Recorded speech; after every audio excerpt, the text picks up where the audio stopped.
Saddam Hussein کی پھانسی کے لیے عید الاضحیٰ کا دن چوز کیا گیا۔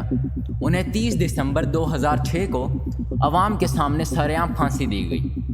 جب صدام حسین کو تختہ دار پر لایا گیا تو وہ درود شریف پڑھ رہے تھے۔ انہوں نے ایک بار کلمہ شہادت بھی پڑھا، اشہد ان لا الہ الا اللہ واشہد ان محمد۔ ابھی وہ رسول اللہ نہ کہہ پایا تھا کہ اس کے پیروں کے نیچے سے تختہ کھینچ دیا گیا۔ آج دہائیوں تک حکمرانی کرنے والے کا خاتمہ ہوا۔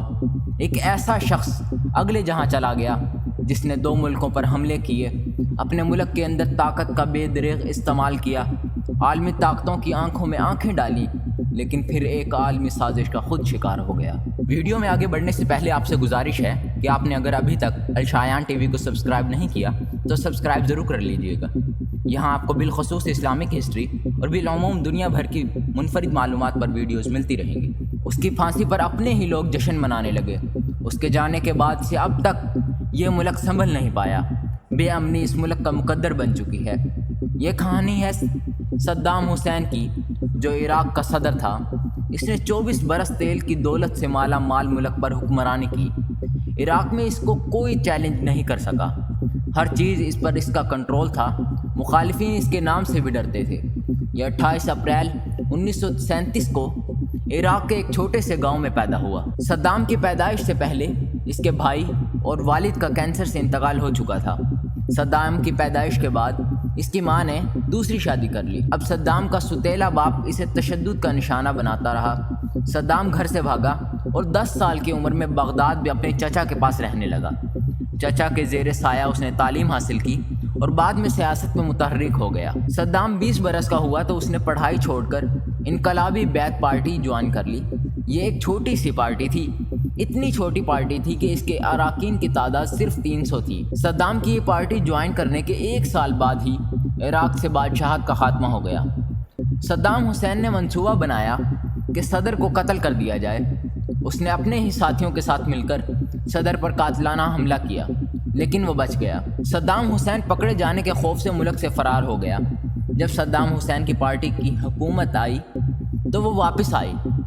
ابھی حکومت بنے 13 ہی دن ہوئے تھے کہ صدام نے وہ قدم اٹھایا جو آج بھی موضوع بحث رہتا ہے۔ کہا جاتا ہے کہ عبدالرزاق العائف اس وقت وزیر اعظم تھے۔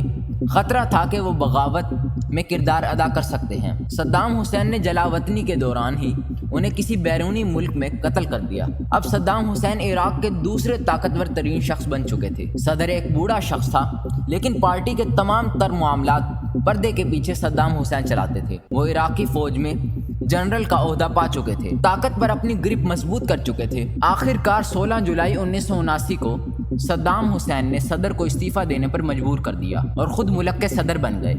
اب وہ عراق کے صدر تھے اور فوج کے سپریم کمانڈر بھیج صدر بنتے ہی صدام حسین نے اپنی پارٹی سے غداروں کو صاف کرنے کا فیصلہ کیا۔ 16 جولائی کو وہ صدر بنے۔ ٹھیک 6 دن کے بعد 22 جولائی کو انہوں نے بعد پارٹی کے رہنماؤں کا اجلاس بلایا۔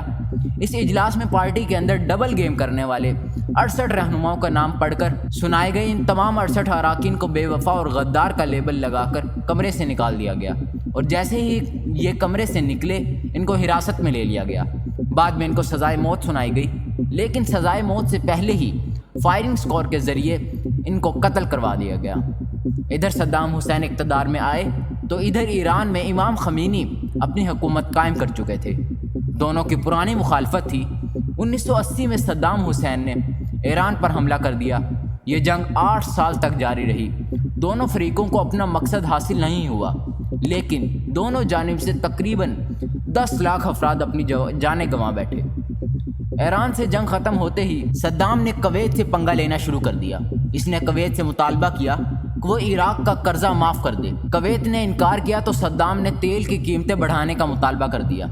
کویت نے قیمتیں بڑھانے سے بھی انکار کیا تو آخر کار 1990 میں صدام نے کویت پر حملہ کر کے اس چھوٹے سے ملک پر قبضہ کر لیا۔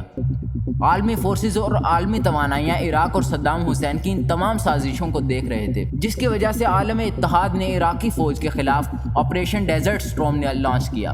یہ دوسری عالمی جنگ کے بعد بننے والا سب سے بڑا فوجی اتحاد تھا۔